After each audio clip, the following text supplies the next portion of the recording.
उत्तर प्रदेश के मुजफ्फरनगर से एक बेहद गंभीर और चौंकाने वाला मामला सामने आया है, जहां एक परिवार ने अपने ही भाई और कथित भूमाफिया पर जमीन हड़पने का आरोप लगाया है। पीड़ित के अनुसार ग्राम नसीरपुर और रथेड़ी की पुश्तैनी जमीन को पहले ठेके पर देने की बात कही गई थी, लेकिन आरोप है कि सुनियोजित साजिश के तहत ठेके के नाम पर दानपत्र तैयार कर लिया गया और बाद में उसी जमीन का बैनामा कर उसे दूसरे व्यक्ति के नाम कर दिया गया। पीड़ित परिवार का कहना है कि उनकी माता और भाई अनपढ़ हैं, जिसका फायदा उठाकर दस्तावेजों में हेराफेरी की गई।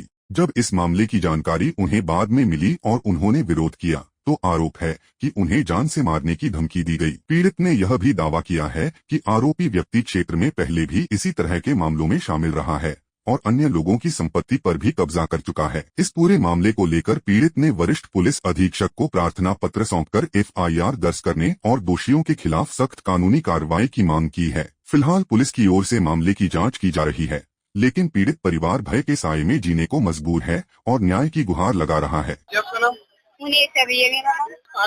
मेरे सिटी में रहती हूँ भैया।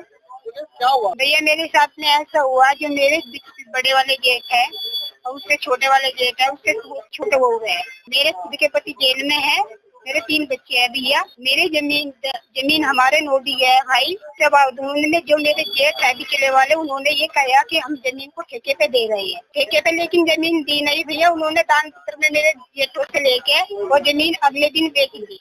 राम निवास है भैया मेरे जेठ का नाम। ये अमृत रथेड़ी का ही है, लेकिन रहना अमृतसर है जी।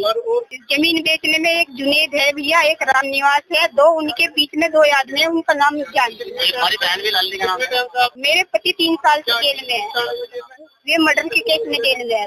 जमीन हमारी नोटी की थी भैया।